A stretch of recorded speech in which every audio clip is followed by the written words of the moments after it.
창업자인 고 이병철 회장은 주위의 반대를 무릅쓰고 1983년 일본 도쿄에서 반도체 사업에 뛰어들었습니다.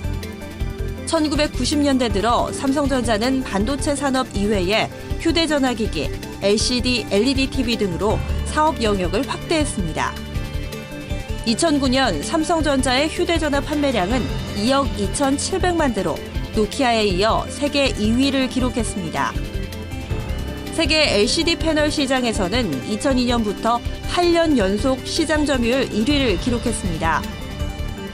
매 순간 더 큰 가치를 창조해온 삼성전자는 꾸준히 성장해 연매출 200조 원이 넘는 대한민국의 대표 기업으로 자리매김했습니다. 하지만 앞으로의 상황, 그리 녹록지만은 않은데요. 스마트폰 실적 부진을 만회할 만한 모멘텀을 다른 사업 부문에서 찾아내야 하는 절실한 상황에 놓인 삼성전자. 과연 과감한 도전 정신과 혁신 의지로 이 국면을 전환할 수 있을까요? 탐방노트의 네 번째 주인공 삼성전자, 지금 시작합니다. 네, 탐방노트입니다. 오늘 유한타증권 이재윤 연구원 함께하겠습니다. 안녕하세요. 네, 안녕하십니까. 네, 연구원님. 오늘 우리 주식시장의 대장주 삼성전자 탐방 이후 포인트들, 전략들 말씀해 주실 텐데요. 주로 기관 투자자분들 많이 만나시죠? 예. 요즘 삼성전자에 대해서 뭘 가장 많이 물어보시나요? 뭐 아무래도 스마트폰 쪽이 가장 큰 화두인 것 같아요. 여전히 이게 뭐 2분기, 3분기 걸치면서 이렇게 실적이 굉장히 안 좋아졌는데 그러니까 출하량 자체도 되게 저조했고요. 그래서 이쪽에 대해서 지금 뭐 갤럭시 노트 4라는 그런 플래그십 모델이 나왔는데 이 부분이 얼마나 팔리고 있는지, 글로벌 시장에서 얼마나 팔리고 있는지가 이제 가장 큰 관심사인 것 같습니다. 네. 근데 뭐 역시나 예상했던 대로 갤럭시, 그러니까 전작인 노트 3보다는 좀 덜 팔리고 있는 그런 상황으로 파악이 되고 있고, 하지만 이제 기존에 이제 좀 그 노트 4가 출시되기 이전에 낮아졌던 그런 기대감보다는 조금 괜찮은 그런 상황인 것 같습니다. 그래서 전체적으로 그냥 스마트폰 출하량에 대해서 이제 가장 관심을 많이 갖고 계신 거고, 그에 따라서 이제 IM 사업부의 영업이익이 1분기에서 2분기 넘어갈 때, 그리고 2분기에서 3분기 넘어갈 때 이렇게 큰 폭으로 감소를 했는데, 4분기 때는 얼마나 감소를 할 수 있을지, 어느 정도 수준에서 방어를 할 수 있을지, 거기에 대해서 이제 가장 그 많은 관심을 갖고 계신 것 같습니다. 가장 기본적인 거네요. 예, 그렇죠. 휴대폰이 얼마나 팔리는지, 예. 그리고 그게 영업이익이 얼마나 좀 추가적인 하락을 그렇죠. 저지하는 수준이 예. 될 수 있을지, 이런 그렇습니다. 부분들 알겠습니다. 삼성전자는 사실 애널리스트 분들에게는 올 한 해 좀 배신의 아이콘이지 않았을까라는 생각이 듭니다. 왜냐하면 워낙 전망치 대비해서 부진한 실적, 네. 어닝 쇼크를 낸 적이 있었기 때문인데, 자, 그러면 4분기 한번 실적 전망을 조심스럽게 해보죠. 어떻습니까? 일단 4분기 영업이익 같은 게 전사적으로 봤을 때 영업이익이 4조에서 4.3조 정도 이렇게 예상이 되고 있는데, 그러니까 3분기랑 거의 비슷하거나 조금 더 개선될 수 있는 그런 여건은 마련된 것 같아요. 예. 일단 가장 큰 거는 뭐 방금 말씀드렸다시피 이제 IM 사업부의 그런 영업이익 하락폭이 이제 좀 하향 안정화되는 그런 국면에 진입할 수 있다라는 건데, 일단 3분기 때 이렇게 가장 크게 2분기하고 3분기 때 이렇게 IM 사업부의 영업이익 하락폭이 컸던 이유가 플래그십 모델이 이제 급격하게 이렇게 둔화되면서 그랬거든요. 그래서 이제 제품 믹스 자체가 이제 뭐 플래그십의 그런 비중 자체가 많이 줄어들다 보니까 블렌디드 ASP가 가파르게 하락하는 그런 구간이었습니다.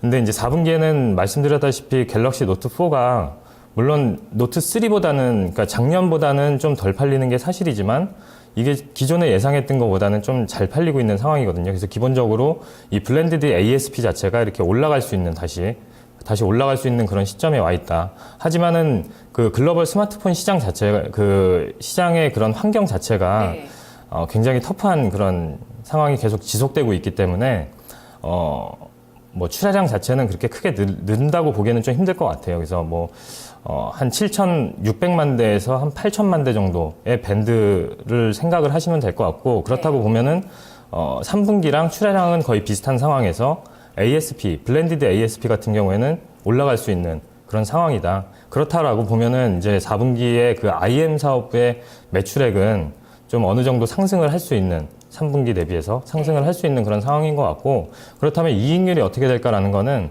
지금 보면은 좀 마케팅 비용이 조금 늘어날 수밖에 없는 상황인 것 같아요. 아무래도 산업 환경이 안 좋다 보니까 이런 비용이 좀 많이 집행이 돼야 될 그런 상황인 것 같고, 그렇다고 하면은 3분기 대비해서는 이익률을 어느 정도 좀 이제 좀 하향 조정해서 이렇게 보는 게 맞지 않나 그렇게 보고 있습니다. 그래서 뭐 IM 사업부 영업이익은 제가 뭐 추정을 하는 거는 지금 3분기 때는 1.7조 정도 나왔던 거고, 4분기 때 저희 추정치는 지금 1.5조 정도의 그런 영업이익이 예상되고 있습니다. 그래서 다 합치면 그러면 어느 정도 3분기와 비슷한 수준 4조 원대 4조 원을 넘을 수 있는 거죠. 4.3조 정도로 저는 추정을 하고 있는데, 그러니까 밴드로 말씀을 드리면 4조에서 한 4.3조 정도는 가능해 보인다라고 보고 있습니다. 그래서 궁극적으로는 IM 사업부의 그런 영업이익이 어느 정도 하향 안정화되는 그런 국면에 진입을 하는 가운데, CE 사업부 같은 경우에는 4분기에 그런 TV 성수기 효과, 하지만 이것도 뭐 작년, 그러니까 과거처럼 그렇게 센 그 QOQ 실적 모멘텀이 나오기는 좀 힘든 상황인 것 같아요. 하지만 그래도 3분기보다는 그쪽에서 이익 개선 폭이 당연히 나올 거고요.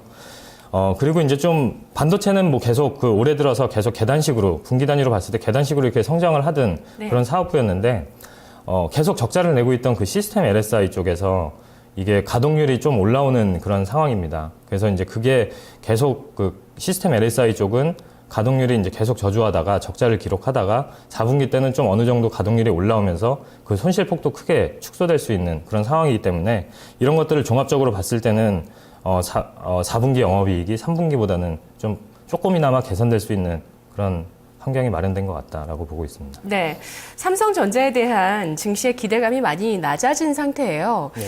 그렇다면 앞으로 삼성전자에 있어서 기대할 수 있는 요인은 뭐가 있다고 보시나요?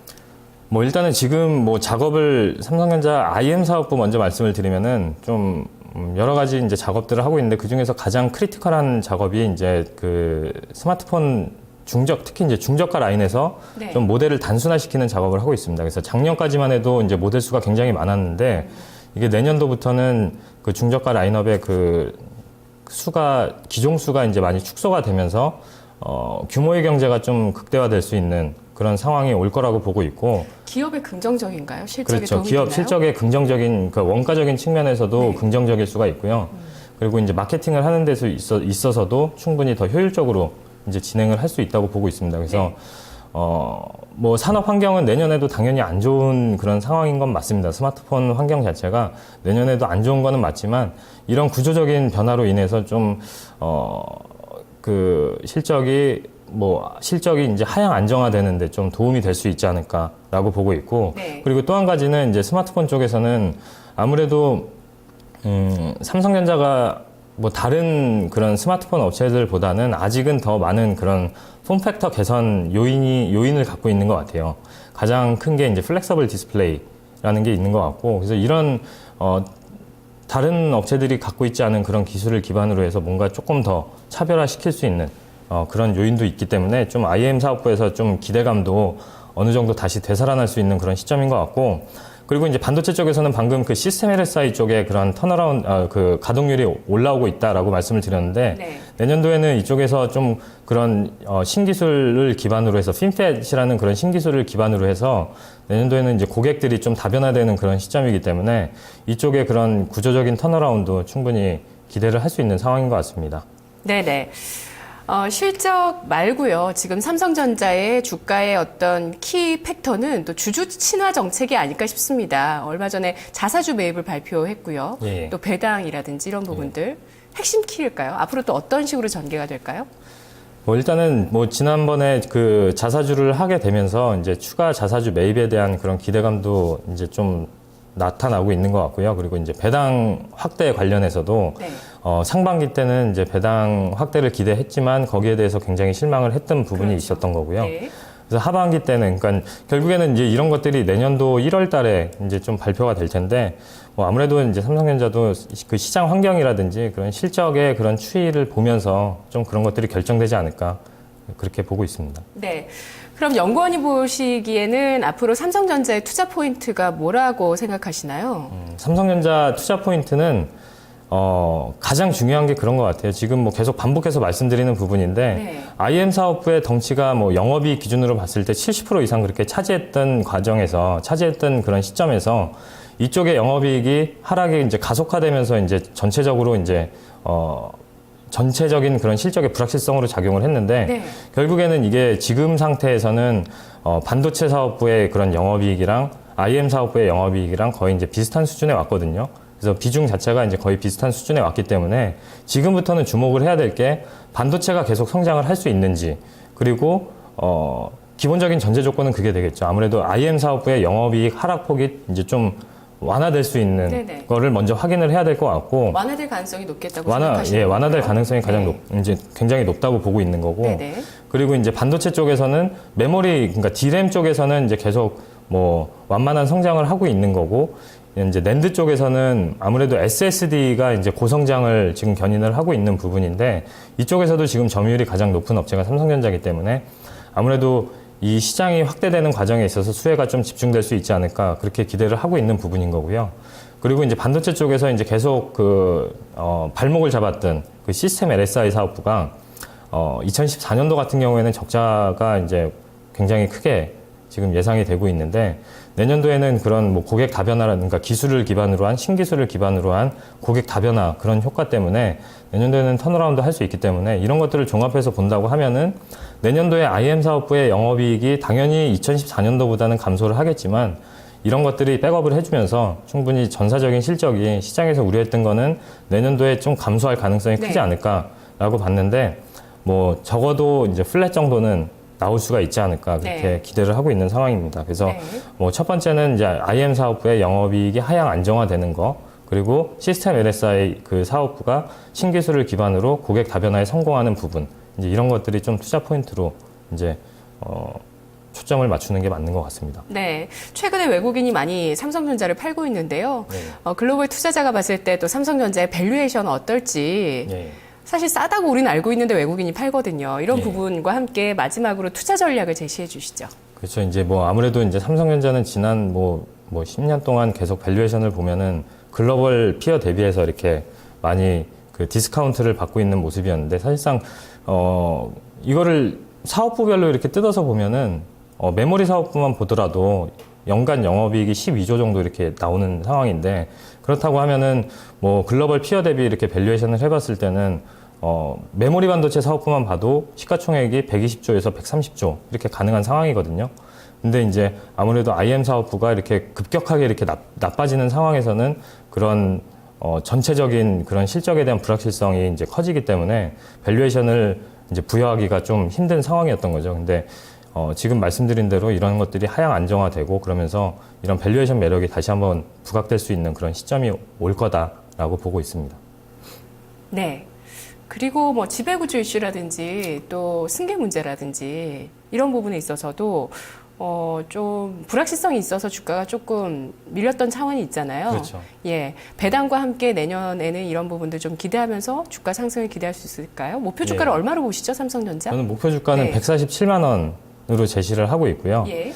뭐 그런 지금 말씀하신 대로 배당이라든지 뭐 이런 지배구조 개편이라든지 이런 것들이 해소되기 전까지는 네. 주가가 크게 이렇게 올라갈 수 있다고는 보고 있지는 않습니다. 근데 다만 이제 중요한 거는 지금 말씀드리는 거는 충분히 지금 상황에서는 어느 정도 바닥권 플레이를 할 수 있는 상황인 거고, 추가적인 업사이드를 보기 위해서는 방금 말씀하신 대로 이런 것들이 좀 지배구조라든지 네. 배당 이슈 이런 것들이 해결이 되면은 확실히 이제 트렌드를 좀 잡을 수, 추세를 좀 잡을 수 있지 않을까라고 판단을 하고 있는 상황입니다. 알겠습니다. 말씀 잘 들었습니다. 네, 감사합니다. 고맙습니다. 네, 삼성전자에 대해서 내년도 획기적으로 좀 기대할 만한 실적 요인들이 있었으면 좋겠지만 일단 IM 부분은 하향 안정화 차원에서 좀 만족을 하셔야 될 것 같습니다. 그래도 실적의 추가적인 하락보다는 여기에서 이제 방어가 되는 수준이고, 반도체에 따라서 사업 부분에 따라서 내년 이익 상승 반전의 근거가 될 수 있다는 분석을 들어봤습니다. 유한타증권 이재윤 연구원이었습니다.